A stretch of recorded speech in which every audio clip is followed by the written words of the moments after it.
Hello and welcome to the 6th edition of UNews Weekly, coming to you from the UN Information Office in Uzbekistan in collaboration with 9 UN agencies operating in the country.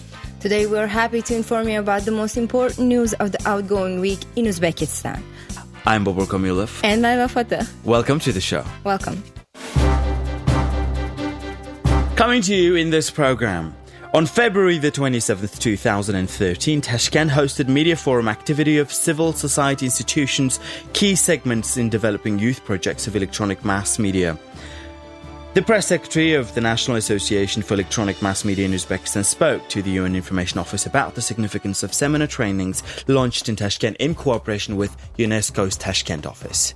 From the 26th of February to the 5th of March, on the occasion of the 10th anniversary of the National Association of Electronic Mass Media, Tashkent hosted Media Days. A promise is a promise. Time for action to end violence against women. It is the theme of the International Women's Day 2013. Nigina Haitova of UN Information Office asked people on the street about their opinion on gender violence and women's rights. Gender violence is about abusing, being disrespectful, and it's not something that we should support. A special story on a roundtable organized by the UN Information Office on male-female gender roles in modern society on the occasion of the 8th of March, International Women's Day. There were so many questions, so many good presentations and great videos. And finally, did you know what Uzbekistan does in ensuring effective HIV response in the country? This is the question we will be asking Mr. Zakir Kadyrov of the UNDP HIV project, who will take us through some of the groundbreaking outcomes achieved by the project. From the 26th of February till the 5th of March, Tashkent, the capital of Uzbekistan, hosted a grand media forum organized by the National Association of the Electronic Mass Media of Uzbekistan in collaboration with several NGOs, national partners, organizations and UNESCO's Tashkent office. And the media forum included seminars, trainings and masterclasses for correspondents coming from different parts of the country. And the country has 14 regions. And our correspondent, Nigina Haitova, went along to speak to the press secretary of the association, Polina Komleva, about the goals and purposes as well as outcomes of the media forum. From the 26th of February to the 5th of March, on the occasion of the 10th anniversary of the National Association of Electronic Mass Media, Tashkent hosted Media Days. During these days, media forum seminars and trainings on 6 directions launched in Tashkent. One of them was masterclass for correspondents of satellite TV channel Forum TV with the participation of producer, international expert Regis Gezelbash, who was holding training for young journalists for the 3rd time. The other event was masterclass for correspondents of information analytical TV magazine Nigoch, which is translated as View, with the participation of freelancer journalist from Germany, Birgit Wetzel. It is a new project, however, it has been well estimated by the audience and experts. We hosted other seminar trainings as seminar for correspondents of UTV journalists, seminar for heads of non-governmental TV and radio stations in the framework of the Radio Information Center of the National Association of Electronic Mass Media. This information center unites 22 radio stations and gives them all the daily information for their usage. During the media forum, Tashkent gathered a roundtable conference where over 150 national and foreign partners of the National Association, international experts and guests, heads of regional TV stations, journalists and editors took part. The goal of this event was to determine development program of non-governmental TV radio broadcasting companies for 2013. Also, by the end of the media forum, we hosted a ceremony of awarding certificates on receiving technique, which was bought abroad and delivered to the country without customs duties. It proves that the government supports the development of the youth and the whole nation. The media forum days were concluded by the final conference, where the organizers discussed the development program of TV radio broadcasting companies for 2013 and new media projects, which we can see on the channels of UZN TV and Foreign TV. И новые проекты, которые мы увидим уже в ближайшее время на телеканалах ОЗН ТТ и Форум ТТ. It's now an exclusive from UN Information Office's Interns Club. Again, one of our interns went along to the street as the world celebrated the International Women's Day this week to speak to passers-by about what gender violence meant and how they speculated on the importance of preventing that gender violence from happening at home, in communities, in schools, or wherever you are. Let's have a look at this small vox pop from our interns. Gender violence is about abusing, being disrespectful, and it's not something that we should support. So the main thing in the whole community should be being kind, respecting, and again, supporting. Gender violence is culture-related issue. It's too culture sensitive. And in Eastern societies or Oriental societies, Muslim societies, this issue is, well, the answer could be positive. That it is acceptable, and very often they use gender violence in families and in workplace. But in Western societies to which I belong, this is unacceptable. And in my family, and I live my life 29 years, this violence, the gender violence, never mind whether the violence towards me or towards my wife, it was unacceptable. We never raised the voice in gender. Maybe it's due to our mentality that we got used to that man should be in a higher level than the woman. It doesn't mean that woman has no rights, but actually all big people got used to that they have someone who they can trust and who can protect them. So in the family, that person will be the husband, and the wife will also have the same rights, but she will be in a little bit lower level. If something happens, if some problems will be in the family, of course, firstly the husband will solve it. And maybe in this case, I really appreciate our mentality that husband's level are a little bit higher than the wives.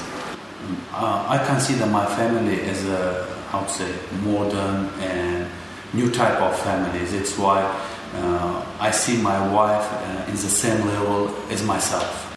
As for me, I think that I wouldn't allow violence in my family, because when we speak about family, this is not only one person. This is the several people in one family, in one part of society. And I think when people construct family, they should have a democracy. So they have to be of equal rights. I think that both genders play a great role in a family. Both of them have to work together. They have to cooperate in all situations, on all issues. They have to work together, and in this way they can solve the problems. I think there shouldn't be any gender violence in the family. Men and women have equal rights, and if we have this gender violence, I think we cannot be a normal, healthy family. Men should support their women and their sisters, their daughters. In any case, we say women must be supported by men. I would like to say that gender problem really exists in our daily life, and we meet this problem every day. So we have to do something with this, against this violence, and to use our efforts and to inform the population about this problem. No, I would not allow gender violence in my family, because the woman as well as the man are equal. And we live in the 21st century where the rights must be equal. Next in our program, gender equality is more than a goal in itself. It is a precondition to meeting the challenge of reducing poverty, promoting sustainable development, and building good governance. The UN Information Office, together with the UNDP and UNV, organized a roundtable on the roles of both genders in modern society. Stay tuned and listen to the audiences talking about the event. Today, in one of the sectors of the National Library of Alisher Nawait, there was a conference for supporting the gender equality, especially for women's rights in the top of workplace in the world. And actually about their right that they cannot get the same achievement that men do.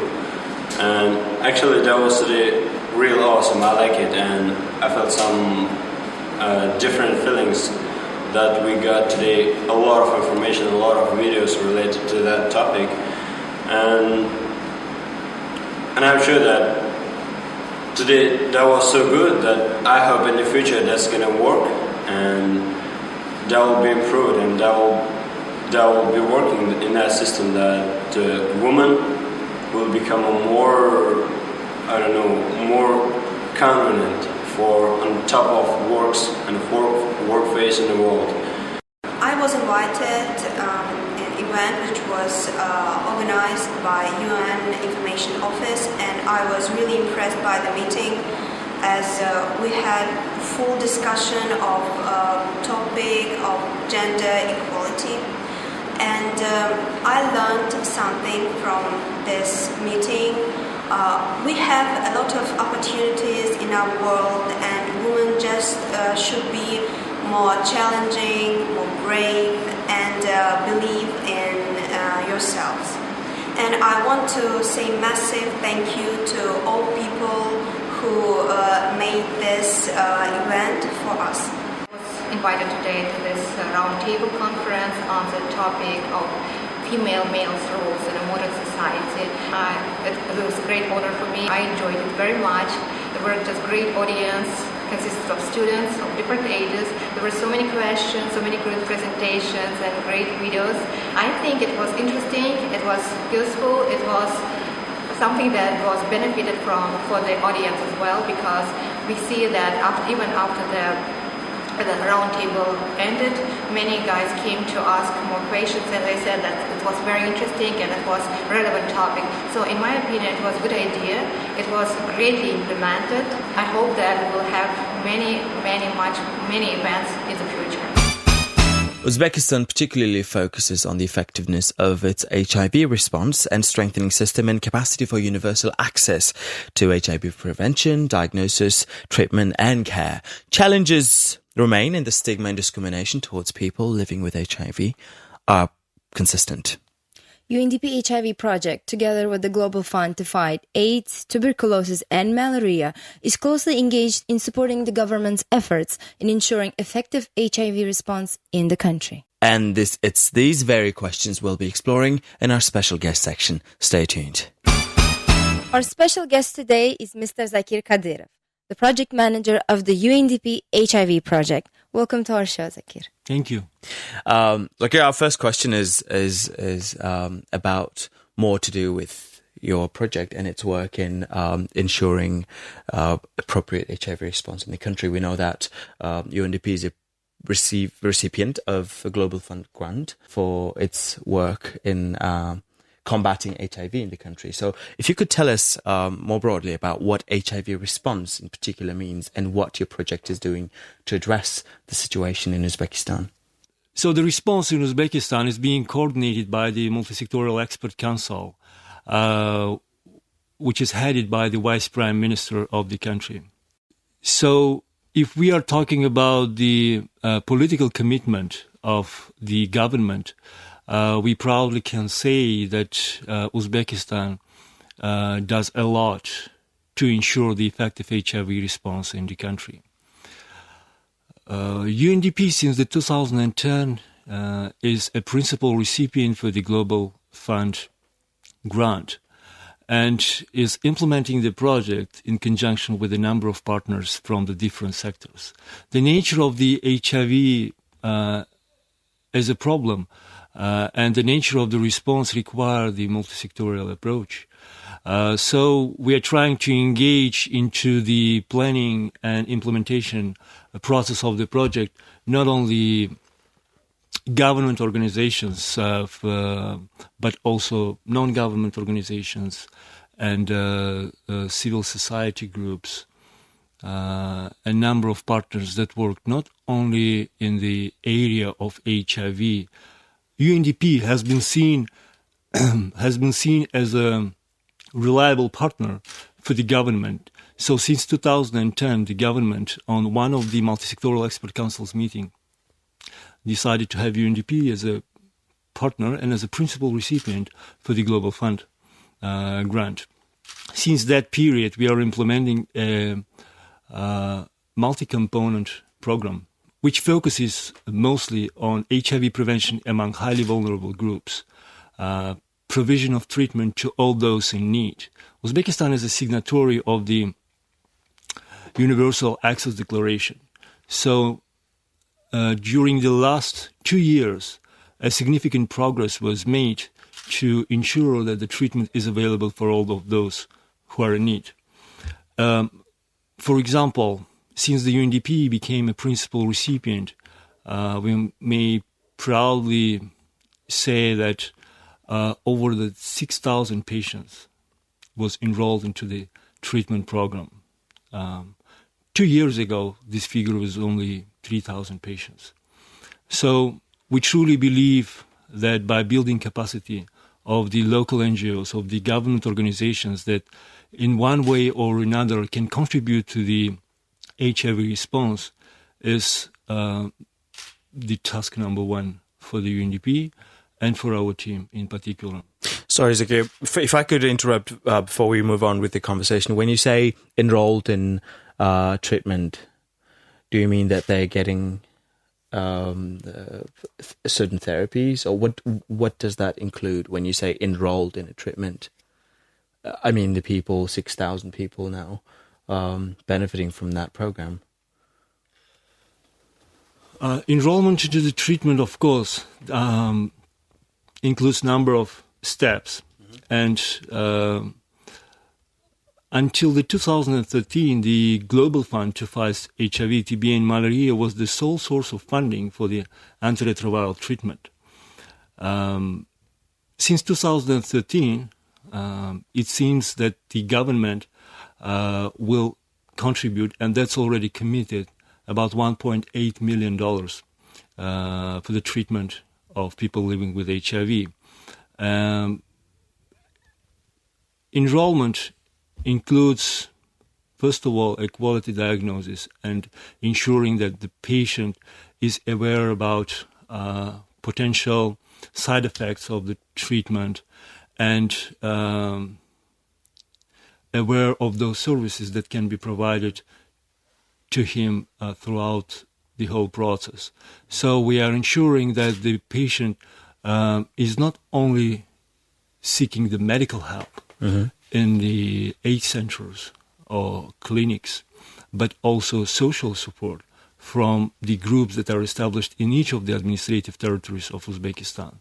And I am talking about 2 NGOs that are providing them support. That sounds like a very comprehensive approach that the project is taking. Zakir, tell our listeners and viewers, what are the actual steps? What is the project doing on the ground? Tell us more about the activities of the project. The activities of the project are quite diverse. And as I said, there are a number of components. We are partnering with the youth movement Kamalot, for example, to raise the awareness, HIV awareness among the young people, as more than half of the population in Uzbekistan are young people. The country seeing this as an important activity and included this into the proposal.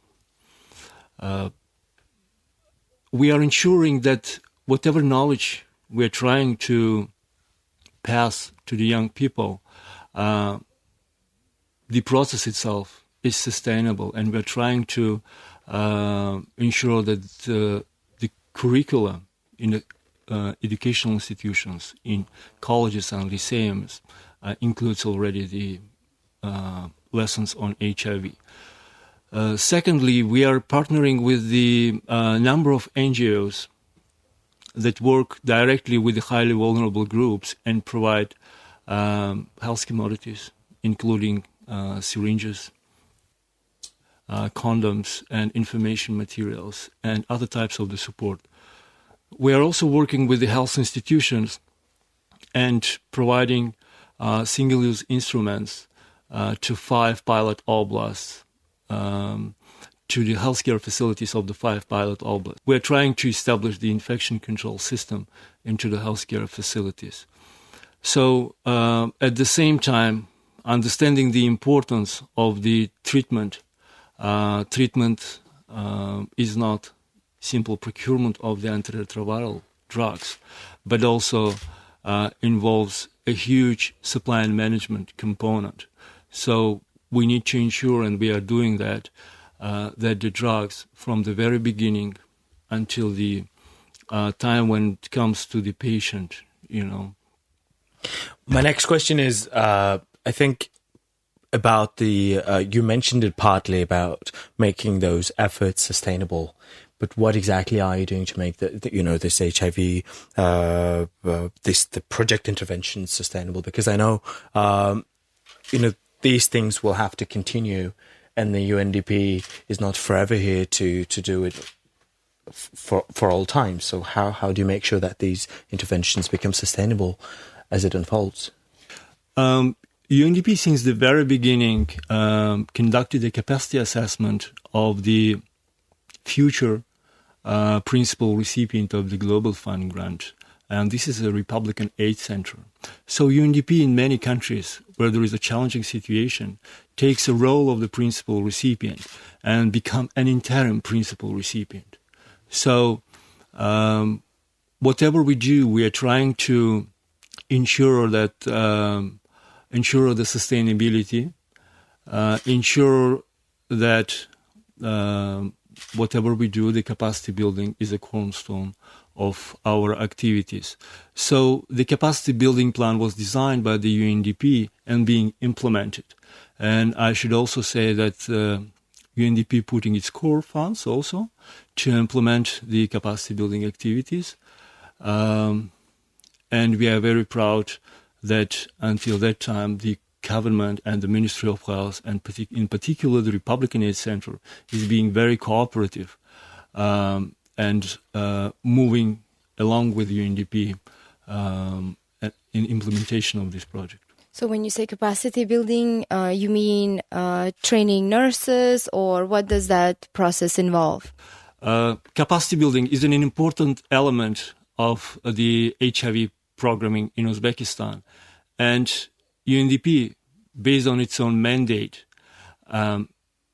is trying to build the capacity of the national organizations, both civil society organizations and government organizations. Since the very beginning, we developed a capacity building plan, which was neatly tailored based on the capacity assessment of those organizations that involved into the HIV response in Uzbekistan. Importantly, UNDP allocates its own core funds to implement this capacity building plan. And we are, I would say, have a luxury to involve into this process our colleagues from the BDP, from the UNDP offices in New York and Bratislava. So during this a little bit more than 2 years of cooperation with the government, we see satisfaction from their side as well. And we are moving along to the finally handover of the PR-ship to the government organizations. This road will include not only trainings, but also material support to the institutions, especially to the Republican Aid Center. We are trying to reach the goals and objectives set forth by the Declaration on Universal Coverage, on universal access to HIV prevention, treatment, and control. And last year, with the UNDP assistance, the WHO protocol, a new WHO protocol, was adopted in Uzbekistan. Adoption of any normative document would follow with a number and series of trainings to the personnel to ensure its correct implementation.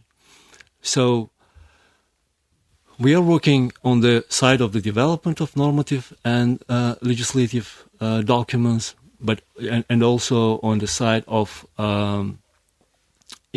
implementation of those documents in places which involves the trainings of those healthcare specialists and even decision makers that are part of this process.